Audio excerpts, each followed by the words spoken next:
여러분 안녕하세요.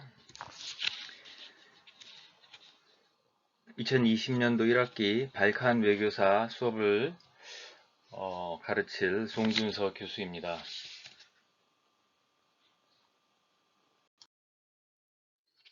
여러분, 이 수업은 1학년 수업입니다. 그리스 불가리아과 1학년 수업으로 이 수업은 우리 신입생 새내기의 그 눈높이에 맞춰서 수준에 맞춰서 수업이 진행될 예정입니다. 자, 그러면 여러분들 여기 이 과목 이름이 발칸 외교사지요. 이 두 개의 단어 발칸 외교사 아마 몇몇 학생들한테 조금 생소한 단어가 아닌가 싶습니다. 우리가 발칸 지역, 발칸 반도 이 지도에 보면은 이 부분을 일컫는 용어죠. 이 발칸 지역에 대해서는 좀 이따가 설명하기로 하고, 과연 그럼 외교사란 무엇인가 거기에 대해서 한번 먼저 알아보겠습니다. 역사학의 종류는 여러 가지가 있죠. 정치사, 경제사, 사회사, 문화사 등등이 있습니다. 정치사 하면은 우리가 역사 중에서도 정치적으로 주요한 인물, 즉 왕, 또 유명한 정치인 이들을 중심으로 역사를 서술해 나가는 것을 정치사라고 하죠. 그래서 예를 들어서 우리 한국사를 예를 들면 세종대왕이 어떻게 국가를 통치했는지, 그리고 또 현대에 와서는 이승만 대통령이 어떻게 국가를 통치했는지, 박정희 대통령이 어떻게 국가를 통치했는지, 뭐 이런 거를 정치사라고 합니다. 그러면 경제사라 그러면 이제 여러분들이 눈치를 챘겠지만 주로 이제 경제 발전의 역사에 초점을 맞춘 거죠. 그래서 한국의 역사를 예로 들자면은 조선시대 때 우리나라의 경제 상황은 어땠는지, 수공업의 발전 상황은 어땠는지, 농업의 발전 상황은 어땠는지, 그 문제점은 뭐였는지, 일제시대 때 그 우리 일제하에 있던 그 한국의 경제 상황은 어땠는지, 뭐 이런 것들이 경제사죠. 사회사 하면은 사회 문제들, 그 또 사회의 어떤 성원들, 즉 노동자라든지 농민이라든지 지식인이라든지 이러한 인물들, 이러한 그 계층들의 어떤 생활, 일상생활, 그리고 그 직업생활 이런 거에 포커스를 맞춘 게 사회사죠. 문화사 하면은 뭐 문학의 발달, 예술의 발달, 뭐 구체적으로 얘기하자면은 그 뭐 연극의 발달이라든지 그러한 또 조류 이거와 관련된 역사를 고찰하는 것이 문화사입니다. 그럼 외교사란 무엇일까요? 여러분들 벌써 답은 다 나왔죠? 예, 맞습니다.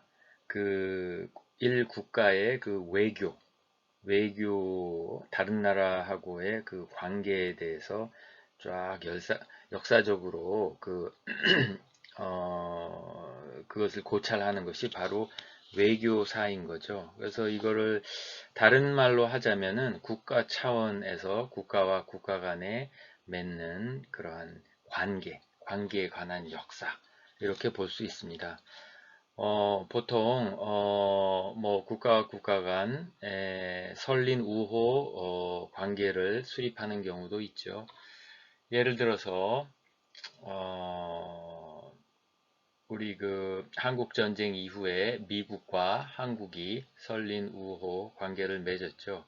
같은 이제 공산주의 냉전 시대인데 공산주의권에 대항한 자유민주주의 국가, 자유민주주의 세력 이래가지고 서로 설린 우호 조약을 체결하고 그런 관계를 발전시켜 나갔던 반면에 또 국가 간에 전쟁을 하기도 했지요. 예를 들면은 2차 대전 중에 독일과 또 연합군 사이에 전쟁을 했고, 그런가 하면은 또 식민 통치를 받았던 우리한테는 일제시대 동안 한국과 일본의 관계라는 것은 상당히 그 식민 통치 어떤 시대였던 거죠. 뭐 이와 같이 여러 가지 국가와 국가 간에 맺는 그러한 관계는 상당히 다양합니다. 그래서 긍정적인 측면, 도움이 되는 것, 상호 협력적인 그러한 관계도 있고, 또 서로 전쟁을 한다든지 1차 대전처럼 2차 대전처럼 전쟁을 한다든지, 또 서로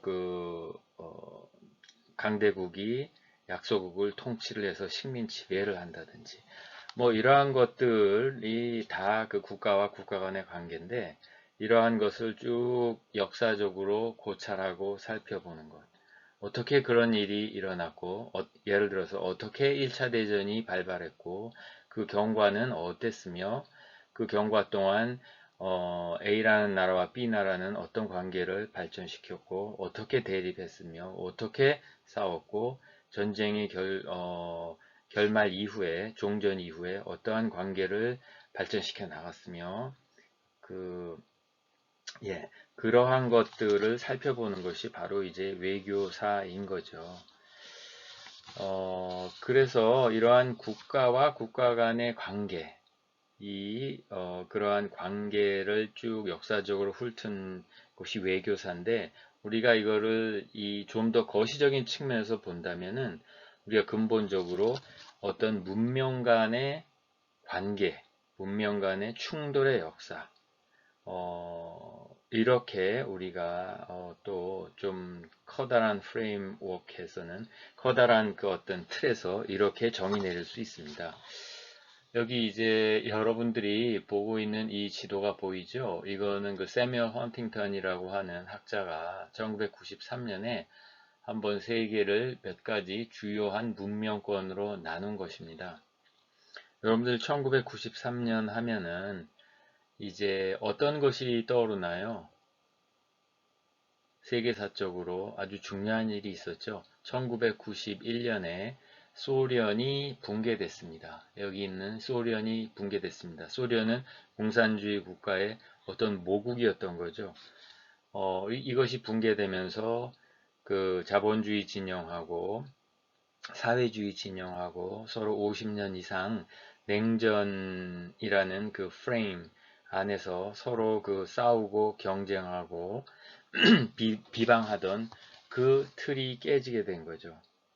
그 틀이 깨지게 되면서 세계가 다시 그 어떠한 고유한 각 지역이 가지고 있는 문명을 토대로 재정비되고 있다. 그러한 관점에서 이렇게 세계를 한 대여섯 개의 주요한 문명으로 나눴습니다. 그래서 이 지도에서 보면은 알다시피 세뮤얼 헌팅턴은 이 파란색으로 된 지역을 서구 문명이라 이렇게 칭했어요. 잘 알다시피 미국, 캐나다, 영국, 프랑스, 독일, 노르웨이, 뭐 스웨덴, 핀란드, 북부 나라하고 남유럽의 스페인, 이탈리아까지. 그 다음에 이 하늘색으로 된 지역을 이제 종교를 기준으로 해서 기독교권, 기독교 문명권 중에서도 정교. 우리가 이거는 영어로는 Greek Orthodox라고 그러죠. 동방 정교, 그리스 정교. 이 정교권으로 이렇게 분리를 했습니다. 그래서 여러분들 보다시피 여기 발칸반도죠. 이 발칸반도를 보면은 이 지역 국가들은 상당히 많이 오늘날 그 그리스 정교 또는 동방 정교, 정교권의 그 문명, 정교 문명권에 속한다는 것을 알 수가 있습니다. 그런가 하면은 기독교의 아주 대표적으로 대비되는 이제 회교권이죠. 이 터키, 오늘날의 터키죠. 이전 18세기까지, 19세기까지만 해도 이거 오스만 투르크 또는 영어로는 오토만 투르크. 근데 이제 보통 우리 한국어로는 오스만 제국 이렇게 부르죠. 여기 이제 이슬람 문명권의 대표적인 국가였는데, 이러한 그 회교권, 오늘 아랍, 이란, 또 중앙아시아 지역, 이걸 다 포함해서 이제 회교 국가, 회교 문명권, 그죠? 이렇게 구분을 하고 있습니다. 즉 이슬람 문명권이죠. 그리고 또 불교 문명권을 볼 수 있죠. 불교 문명권은 지금 이렇게 동남아시아의 태국이라든지 뭐 캄보디아 이쪽 이제 불교가 많이 융성한 나라들이죠. 그래서 이제 그 불교 문명권으로 볼 수 있고, 그 다음에 이제 몽골도 물론 냉전 시대 때는 사회주의 국가였는데 그 이전에 또 불교를 또 수용했죠. 예. 물론 이제 중국에서도 불교를 수용했지만은 중국에서는 주로 이제 공자 탄생 이후에 그 공자 사상, 그죠? 공자 사상을 토대로 해갖고 그 유교 문명이 많이 발전했죠. 그 유교라는 거는 이제 곧 유학의 그 학문을 일컫는데, 즉 인륜의 명분에 대한 가르침, 이거를 우리가 유학으로 이제 유학에 대한 이제 정의로 볼 수 있는데, 이 헌팅턴이라는 사람은 이 아시아 지역에도 불교 문명권 따로 유교 문명권 따로, 그래서 한국은 유교 문명권에 속하는, 하고 일본은 유교 문명권하고는 이제 별다른 독특한 그 일본 문명권으로 이렇게 따로 구분을 하고 있습니다. 그리고 인도를 중심으로 그 인근 국가, 또 힌두 문명권, 뭐 이렇게 대표적으로 나누고 있죠. 남미에는 또 그 라틴 아메리카 문명권, 그 다음에 아프리카 문명권, 이렇게 대표적으로 한 대여섯 개 문명으로 우리가 나눌 수 있습니다. 그러면은 왜 내가 이 얘기를 하냐면은 이게 발칸 외교사 과목인데, 비록 오늘날 이 발칸 반도는 여기서 이제 정교 문명권으로 이렇게 그 표시를 하고 있지만, 우리가 발칸의 역사를 살펴보면은 이 이슬람 문명권에서 절대 강자였던 그 오스만 제국이 수백 년 동안 발칸 반도를 지배를 했어요. 그래서 이슬람 문명권이 또 발칸 반도에 크게 아주 깊숙이 그 문화적으로 뿌리를 내렸습니다. 그래서 이슬람 회교도 그 오스만 제국 지배 하에서 많이 일로 그 확산이 됐죠. 예, 그리고 정교 문명권도 있지만은 우리가 이 중동부 유럽의 뭐 폴란드라든지 또 헝가리, 오스트리아 이런 나라들도 비록 발칸 지역 국가는 아니지만은 여기에 영향력을 행사를 했어요. 그래서 카톨릭도 또 전파가 됐습니다. 그래서 이 발칸 지역은 이슬람 문명, 기독교 문명, 그 중에서도 카톨릭 문명이 또 그 큰 영향력을 발휘한, 또 물론 그러한 지역이었어요.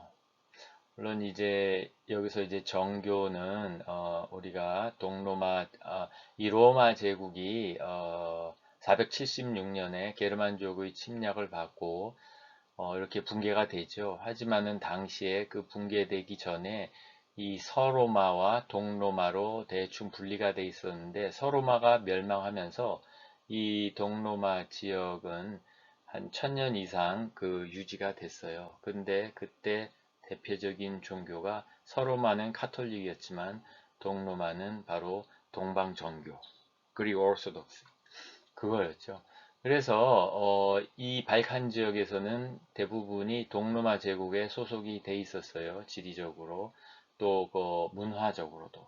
그래서 서로마 지역, 즉 라틴 문명권하고 이 그리스를 중심으로 한 그리스 문명권하고는 이 상당히 대비되는데, 발칸 지역이 이렇게 여러 가지 복수의 문명권이 유지가 되고 여기서 또 확산이 되던 그런 지역이었어요. 그러니까 상당히 이제 복잡한 거죠.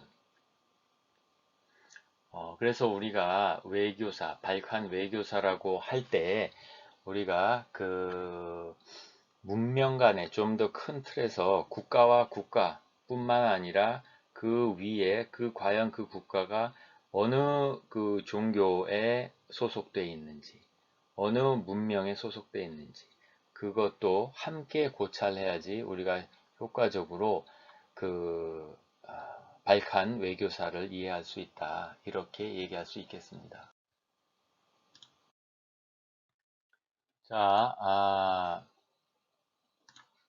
그 다음에 우리가 그 발칸 외교사를 이해하기 위해서 문명이라 하면 이제 종교를 기준으로 나눌 수도 있고 그 전통 문화를 중심으로 나눌 수가 있는데 우리가 좀 전에는 어떤 그 종교를 중심으로 나눈 문명 간의 충돌의 역사 이렇게 궁극적으로 볼 수 있다고 했죠. 또 그 외에도 우리가 발칸 외교사를 볼 때 발칸 지역 국가들의 관계 그런 것을 봤을 때 또 이 제국의 역사를 우리가 그 면밀히 봐야 됩니다. 왜냐하면은 이 발칸 반도 여기 보다시피 이 발칸 반도 이 지역에 한 개의 제국이 아니라 우리가 이 수업은 기원 0년, 그러니까 서기 0년부터 이제 그 1990년대까지 이제 살펴보는데 20세기까지 이제 살펴보는데 약 2000년의 역사를 이제 우리 한 학기 동안 살펴보게 되는데 그 발칸 반도를 둘러싸고 다양한 제국들이 여기서 융성을 했어요. 그래서 이 지역을 지배했다라는 거죠. 시기적으로 먼저 봤을 때는 우리가 이전 슬라이드에서 설명했듯이 동로마 제국 또는 이제 비잔틴 제국이라고 불리는데 비잔틴 제국 여기 보면은 비잔틴 제국과 발칸반도라고 했는데 그 476년에 서로마가 무너지고 동로마는 1453년까지 계속 존재를 했습니다. 계속 존재를 했는데 바로 그거를 서로마 대비해서 우리가 동로마라고 부르고 또 한편으로 동일한 이름인데 또 비잔틴 제국이라고도 부릅니다.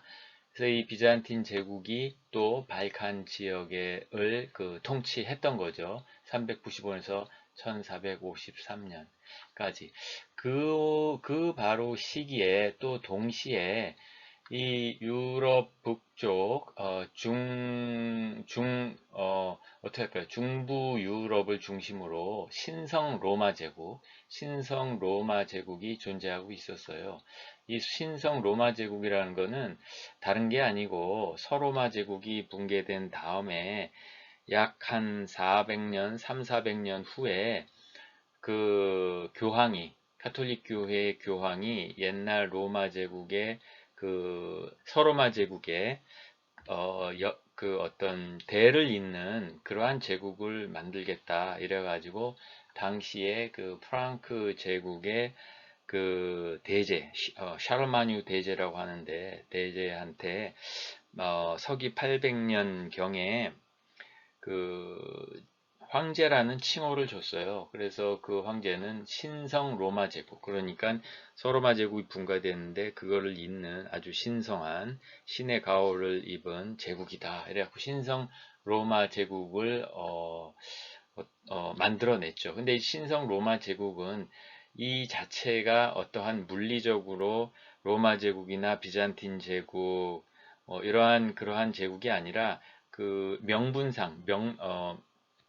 명분상의 제국이었어요. 그래서 이 안에 작은 공국들이 많았는데 그 수백 개의 공국의 지도자가 다 그 자기 영토를 다스리고 있었던 거죠. 그래서 하지만은 대충 다 카톨릭을 믿는 이 지역 그 기독교 군주들이 다스리는 기독교인들을 다스리는 이 지역을 묶어서 그냥 어떻게 보면 편의상 신성 로마 제국이라고 불렀어요. 신성 로마 제국의 어떤 주도권은 점점 오스트리아 국가한테 이제 넘어가서 그 이제 오스트리아하고 이제 독일 쪽이죠. 독일의 그 군주들이 이 지역을 약 한 1000년 동안 다스렸습니다. 하지만 이거는 뭐 별도의 어떠한 국가로서 단합된 형태의 로마 제국처럼 또는 비잔틴 제국처럼 그런 국가는 아니었고, 느슨한 어떤 국가들의 느슨한 연합체였다. 근데 바로 오스트리아가 이 신성 로마 제국의 또 중요한 어떠한 구성 국가 중에 하나였고, 이 국가가 19세기에 벌써 19세기 이전부터 이 지역을 다스리기 시작했어요. 헝가리. 이렇게 다스리면서 바로 발칸 반도가 여기서부터 이렇게 시작되는데, 이 발칸 반도의 국가나 민족한테 영향을 미쳤다는 거죠. 그래서 우리가 이 신성 로마 제국과 발칸 반도의 신성 로마 제국이 그 미친 영향, 이거에 대해서도 알아야겠다라는 거죠. 그래서 이제 신성 로마 제국의 어떠한 그 상징적인 황제는 주로 이 합스부르크 이제 왕국에서 나왔어요. 그래서 이게 두 어떠한 그 정치체가 겹칩니다. 영토적으로 겹치고, 그 다음에 그 통치자의 출신, 그 가문도 또 겹쳐요. 그래서 이거는 이 동시에 이 신성 로마 제국과 합스부르크 군주국이 발칸 반도 지역에 어떤 영향을 미쳤는지 살펴보려고 합니다.